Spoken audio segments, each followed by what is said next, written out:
Hey, this is Max. I'm back with another CSR2 video.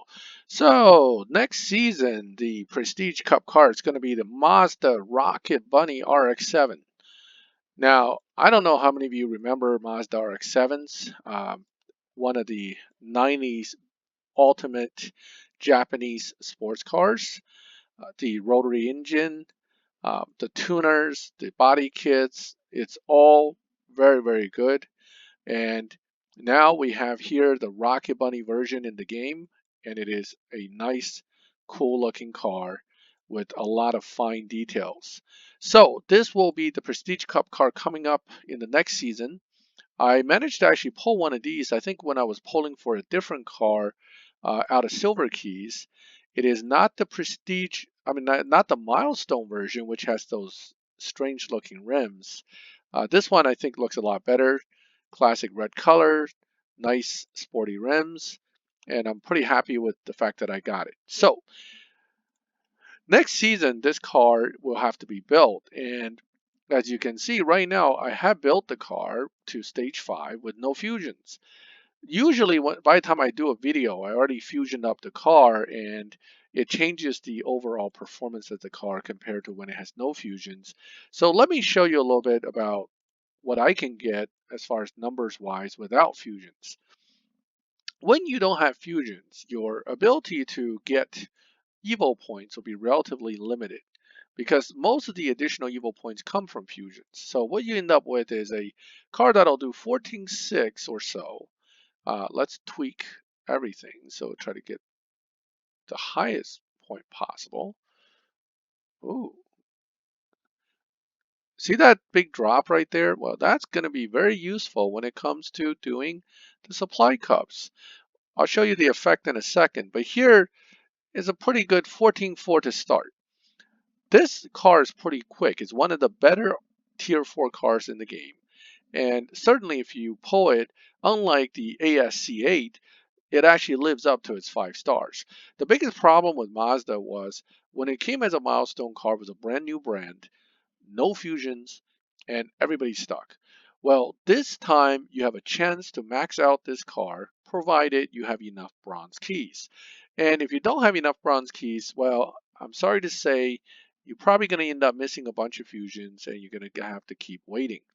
But a side benefit of this car coming along as a Prestige Cup car is that many of you who are stuck on Tempest 3 Tier 1 because that Miata is missing one or two critical fusions and just can't get through, you now have a chance to get that done as well. So the supply cup. This video, I'm not going to worry about the stage 6s yet. I need to gather more before I do a full effect on that. But I can tell you it's a little bit surprising, and quite frankly, it is a little bit better than this one, but still certain stage 6s are going to be much more impactful than others. I'm actually asking around for the ones I don't have to get the numbers and the stats, but I'll do a follow-up video for that purpose. So for the purpose of this video, let's take a look at supply cup runs and how you can tune this car to make for an easier supply cup. Here, the traditional understanding is you can always run it stock, meaning if you run it bone stock in supply cup, you can almost always make it. Another technique is to do almost bone stock with one stage of nitrous to give you that little extra boost. That works as well. I have already built my car up to stage 5, so I'm doing this with a stage 5, but I'm going to tune it without any fusions yet and still manage to beat my dyno to get a easier supply cup, because supply cup is based on your build. The more built your car, the harder the supply cup. If you're fully built, at some point the opponent reaches a cap and then you have no problem beating it. But assuming you don't have that luxury in the beginning, we're going to take a look at the way that I'm going to do it and how I'm going to beat the dyno to do it easily. So here, the dyno is 14,495. If we run it at full settings, um, this car has kind of like a early launch point, and it's a little bit hard to launch, but the first gear actually runs out very quick. So it's not the easiest car to launch or drive. It takes a little bit of practice to kind of get the hang of it. And then you just kind of have to catch it. Now, I haven't tried nitrous at different points yet, so I'm just going to try second gear first. And maybe I'll try third gear and fourth gear at some point, but seems to be that it has enough grip that second or third gear probably would be your best shot as far as launching the car. So 14.6 is a little bit slower than dyno so far. Dyno's 14.495. So it may very well be that nitrous will be better off in third gear or maybe even first gear. Who knows? So I'm going to try one more time. I'm not going to waste your time watching me struggling with figuring out which way to drive is better. We're going to go right to the technique to actually get more out of it in a bit. So you notice second gear is kind of slow on the acceleration if you don't use nitrous. That will hurt your performance, but let's see if in the end it's a wash because third gear pushed it through. No, it's a little bit slower still. So here you see I'm still getting kind of a slow run out of it. Um, one more try, a different technique, and after that, let's move on to the tune to make it better for us. If you already have this car for a while and you've been driving it, you have some advice on the best way to drive it, hey, let me know. I'm always happy to learn something new. So here I'm going to use nitrous in first gear and see if that makes it a little bit better. This is a high grip car. It seems to have no problem launching on nitrous. So maybe that would be the way to get it closer to dyno. No, no luck so far. Okay, well, so if I can't beat it with driving technique, because I haven't figured it out yet, I'm going to see if I can beat it with a tune. And that is done via a grip slash final drive technique. And this car does do it. All you have to do is bump it down. Now what you just did is you went from a 14.4 dyno to a 14.8 dyno, but the car should drive the same. And if it drives the same, then you should be able to still get a 14.6 out of the car on a 14.8 dyno. That will give you the margin you probably need for supply cup to make sure that it's not a frustratingly hard cup. And here we'll do it this way. Second gear again, nitrous, all perfect shifts. And let's see where it puts us at the end. If I am correct, it'll run under the 14.8 dyno. And it does. So 14.556 is actually better than I was able to run at full Evo, surprisingly. Um, maybe I'm still doing something wrong, but here at least you now have a 3/10 margin, and that will be more than sufficient for you to take on each of the supply cups until the end. This particular technique still works even as you add fusions and more stages. So this car can be tweaked ultimately to always beat dyno by about 2/3. That makes it quite useful in live because if you can beat dyno, then you can in fact go into live racing and do pretty well. So without fusions, without the Evo points, even if I win, the problem is I'm not going to get much in way of real points out of the car. You're not going to make RP, but for the purpose of just getting some wins to go through the keys, it'll probably work. I'm not going to waste somebody's time who's got the WLO. No, just find somebody who doesn't. And see if I can find somebody I can race. Just to see if it works in live as well with the slight adjustment. Wow, everybody's busy. Oh, here we go. So next season's PC car against this season's PC car. If he accepts. And he does. Very good. Let's take it to the track and let's see how it works.